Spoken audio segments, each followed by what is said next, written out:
Welcome to the Tamarind Learning Podcast, where host Dr. Kirby Ross-Plock speaks with experts on many topics relevant in the ultra-high net worth family wealth management space.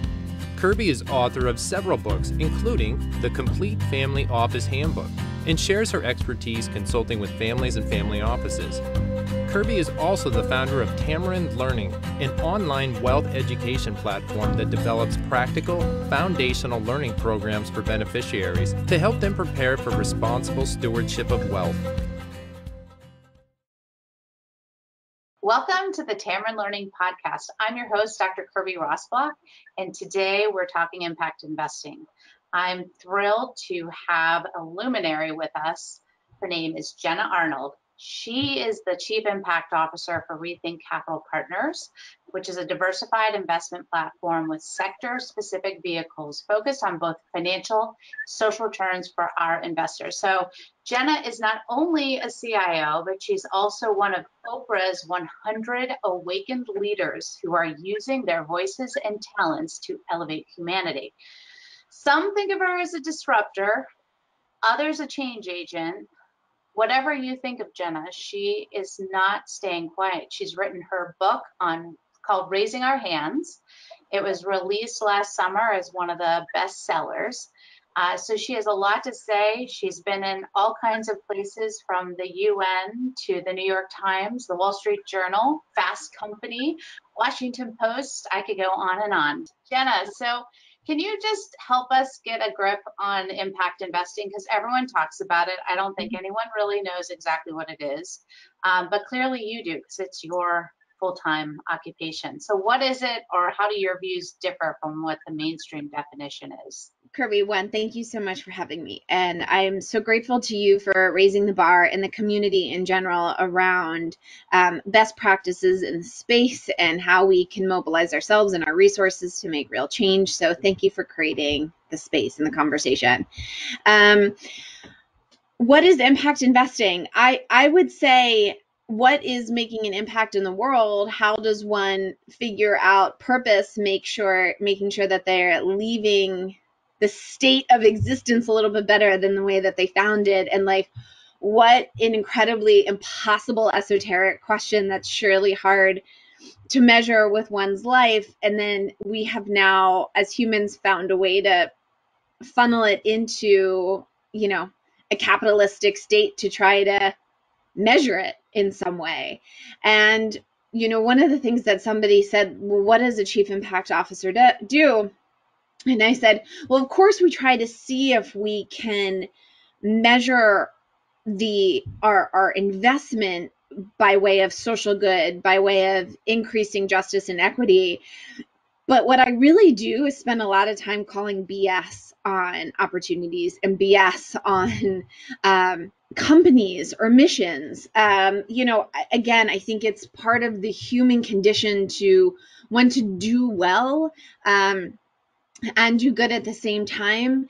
But when you're living in the confines of a venture capital vehicle, it's hard to really identify where the boundaries and where the lane actually exists. So at Rethink, we're really focused on looking for partners, both in the GP and LP state, and surely entrepreneurs that are really trying to disrupt, and I'm exhausted from using that word, but I just haven't come up with a new one, but partners that are interested in transforming and disrupting systems that have allowed inequity to stay stagnant. And we, month by month, year by year, and having been in this space for a number of decades at this point, have continued to raise the bar on ourselves, that it's, at one point it was, how can you build out wonderful corporate social responsibility models? How can you build foundations that do great good? Oh, let's now look at the one-for-one model, like a Warby Parker or a Tom Shoes. Oh, wait a second, is one-for-one actually causing greater problems than it is in helping? Now, how do we take the resources that we want to put into the market and really see how we can turn systems while continuing to keep everybody's footing stabilized. So it's not just investing in, small communities in Namibia that are producing a spectacular piece of art, and that's really important that there's individuals and resources that are doing that. But for us, it's really like, how can we crack open a system that needs a facelift, that needs an update, that, is beneficial for all parties involved. So it's asking a lot of really hard questions of ourselves, of the data, of a mission. One of the things that I find that's so a little bit exhausting, both in my role as a CIO, but just as a human, is this idea of like, wow, what we thought 6 months ago was a good thing actually might need to be adjusted a little bit. So being a chief impact officer means that we just have to be really flexible and very fluid with what it is that we're learning and what it is that we're hearing, because it's constant. The data is constantly changing, and as more and more urgent voices that in some cases have been intentionally silenced for so many generations are coming to the surface, we have to move ourselves accordingly. Okay, so step back for a minute and just explain to our listeners, to me, what is really the difference in your day-to-day as a chief impact officer than a traditional chief investment officer? I mean, what are you thinking and doing differently? How are you approaching the data set that's out there for opportunities? And what does that look like? Can you just give us a snippet, like jump into Jenna's world for a day? What does that sound like? Sure. So the due diligence related to impact is exciting. It can also be frustrating because data sets they're new, and there's a little bit of lag behind actually how one can measure impact. So of course there's the traditional due diligence related to business models, but there's also, looking at a product or a company that's focused on education, or that's focused on climate, or that's focused on waste, and trying to figure out, both pull from old data sets, really zero in on what hypothesis might be, which means that there's conversations and research focused in science, or focused on philosophers, or focused on not just the economics and the markets and the potential profit shares, but something, in some cases that are much more esoteric, because we have entrepreneurs that are really shooting the moon with some of their ideas. And again, like I said, the data, there's just a little bit of a lag on it. So in some cases, it's very much building the plane while flying it. That's the state of every entrepreneur around the world. And I would argue these days, like, it's so clearly the state of everything, including governments and institutions. But it's diving deep in like what we know, being really clear about what it is that we don't know, and then being laser focused on the kinds of questions that we have to continue to ask, and not knowing the questions that we need to continue to ask is actually something that is like a bit romantic about the whole process. So Jenna, tell us what you're most excited about in this investment landscape. I mean, we've had so much change happening from 2020 to 2021. And what are some of the investment themes or things that you're looking at as great opportunity areas in that whole impact space? Well, I mean, I don't know about you, but my 2020 was really snoozy. Just collectively, I'm feeling like there was a real moment of relaxation. I say that all very sarcastically, but one of the things that's happened, I think, in 2020, as it obviously relates to humanity across the board, we all were forced to engage in arguably the most shared human experience in history, this pandemic.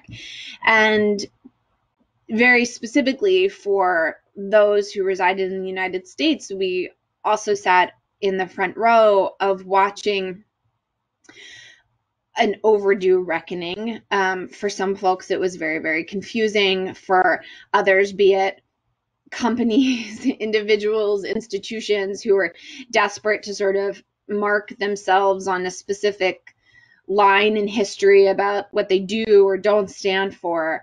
I've seen so many different brands raise their hand and say, oh, we stand for this, and we're going to commit X amount of dollars to diversity, equity, and inclusion, education, or whatever it might be.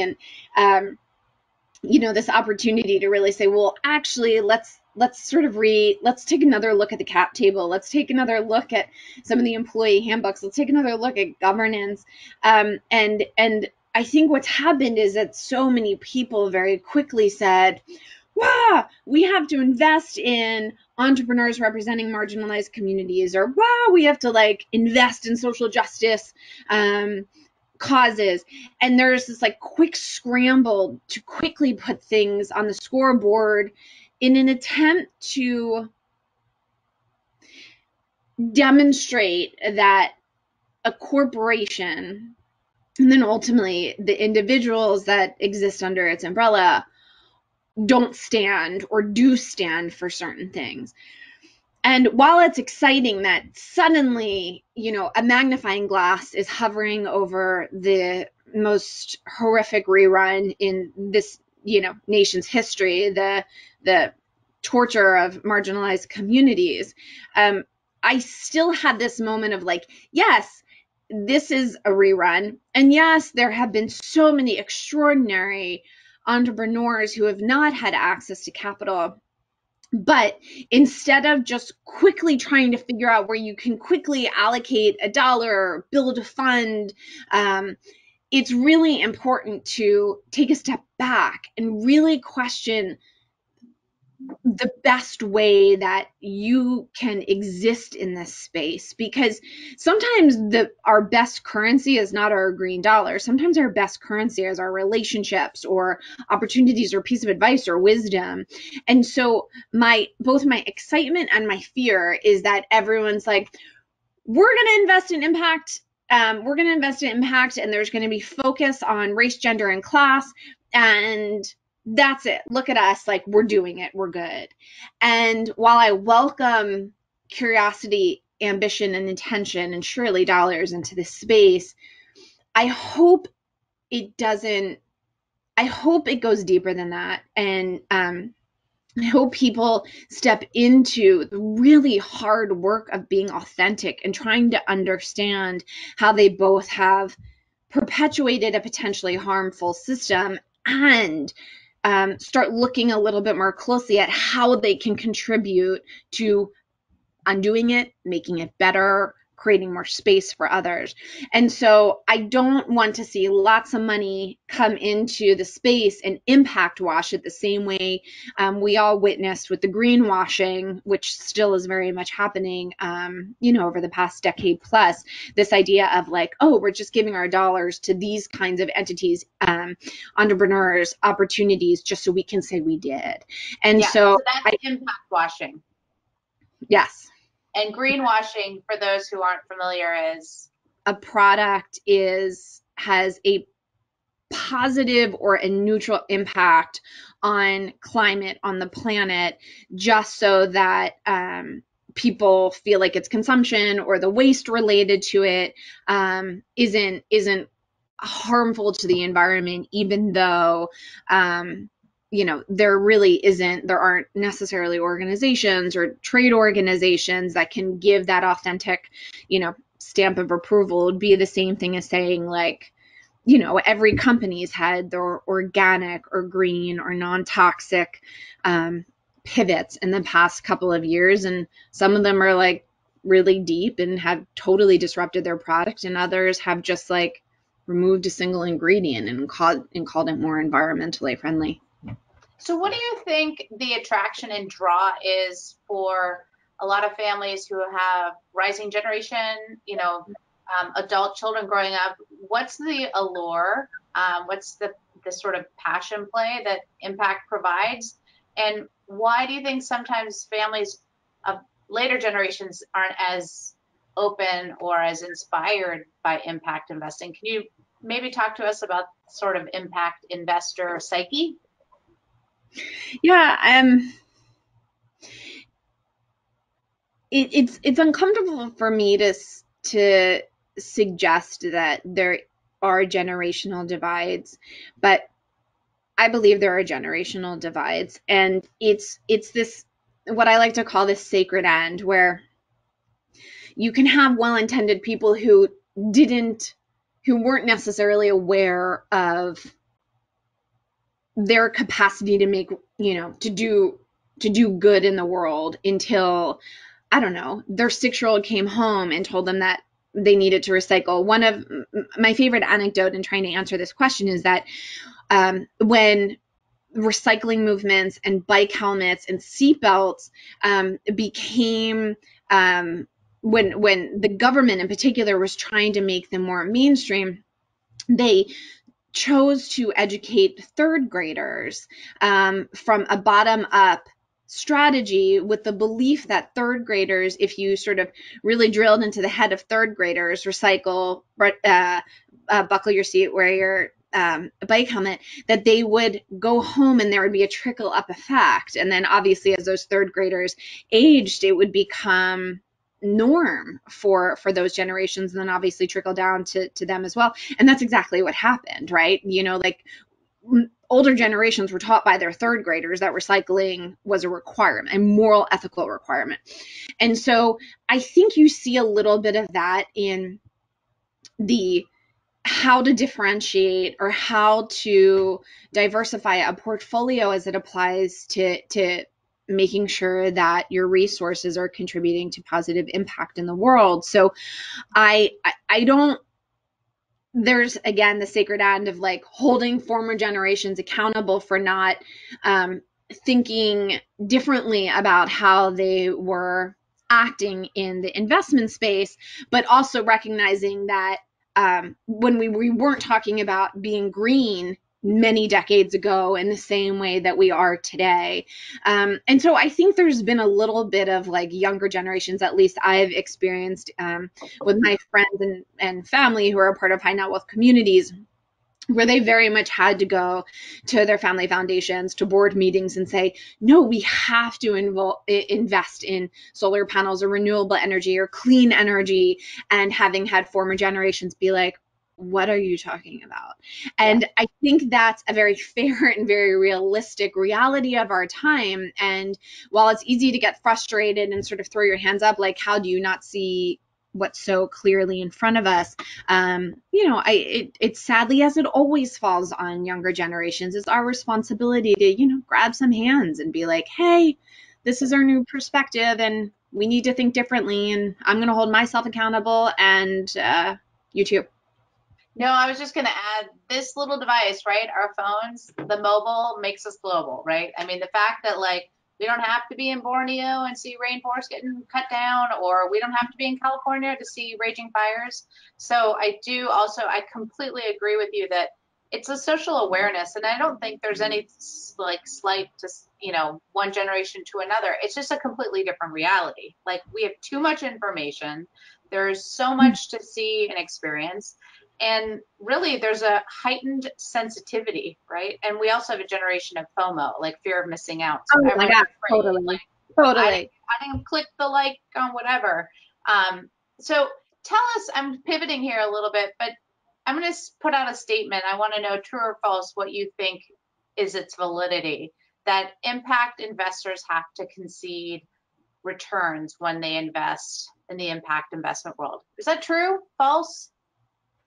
It's like false, capitalized letter, underline, italicized, bolded with like 10,000 exclamations at the end of it. So that means no, you don't have to concede returns. You don't have to. And this is where, like, speaking of feeling sympathetic for younger generations who are like, no, come here, we can talk about, we can, do well and do good. I do think that there's a little bit of, actually, I'm going to list this. There's, for so long, it was like what's the double bottom line? And then I was just working with some other colleagues in the space, and they were like, there's a quadruple bottom line: purpose, profit, planet, people. I'm like, oh my gosh, just find another P. But this idea of like, how do you can do well and do good, period, full stop. And listen, all investments have risk and reward trade-offs, period. And if you look at venture capital results, our performance, and I'm obviously being very careful here because my favorite compliance person will be disappointed in me, or that's a kind way of saying what you would really have with me.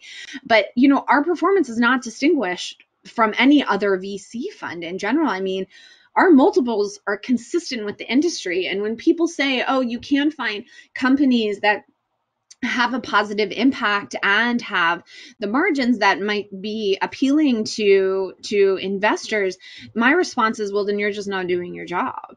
If you want it, you can find it. It's the same thing when companies say, oh, we can't find talent that represent diverse communities. Oh no, you can if you actually wanted it. That this idea that you can't have a return and an impact is I believe, and this is me being harsh, but I'll stand by this, is just a cop out from doing the actual work. Again, there's the risk reward of any investment has its trade-offs. But if you're suggesting, particularly in this moment on this page in our history, saying that you can't find opportunities to invest in that, that both help the planet, people, purpose, and profit of the world in general, then it's because you probably just want to go back to your Netflix series, which at times I don't blame you. But it's just a cop out for not wanting to do the real homework. So if you had one or two takeaways to leave for our Tamarind Learning podcast listeners around the impact investment space, what's on your mind? What do you think is top of mind for them to know?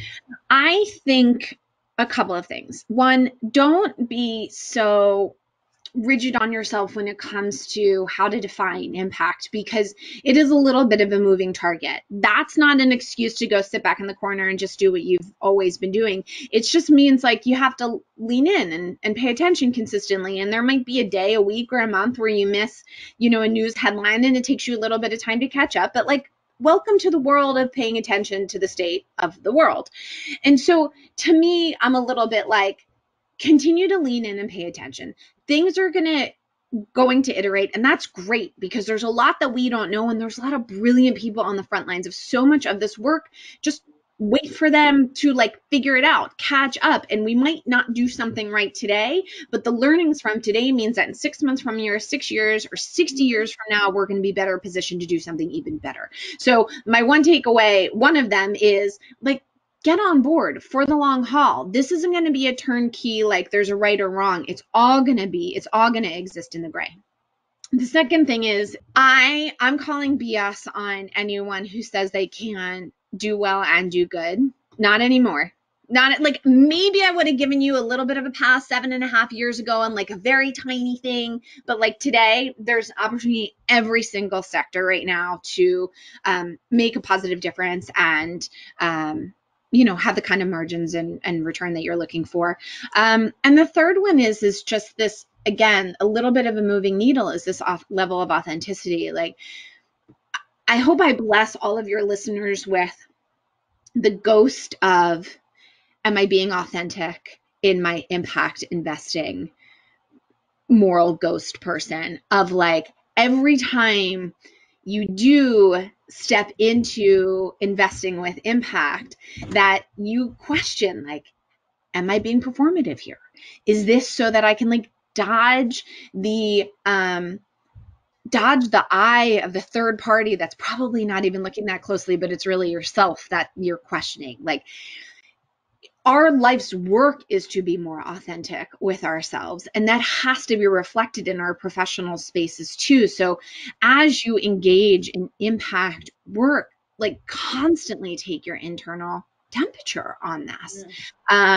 And please have please have more humility for yourself as you're learning. Though, I mentioned earlier in this conversation that we've been witnessing a rerun for in American history. And now suddenly everyone's we have to talk about social justice issues again. And who knew we had to do this again? Well, many tens of hundreds of millions of people, billions of people worldwide knew that we did.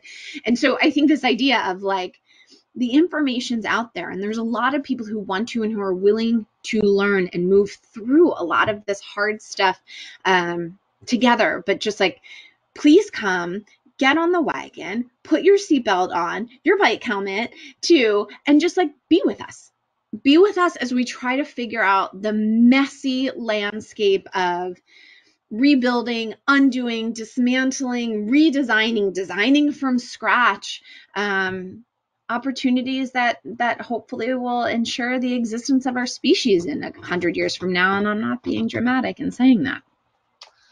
Yeah, it is pretty grave. I mean, there's a call to action that's undeniable, and we all need to think what our role in participating in it on some level is. And so I just wanted to quickly share a little bit from your impact website here, your Rethink Capital Partners website. So this is where Jenna works. This is not an endorsement or an advertisement, but to learn more about sort of the funds and the approaches that Rethink has.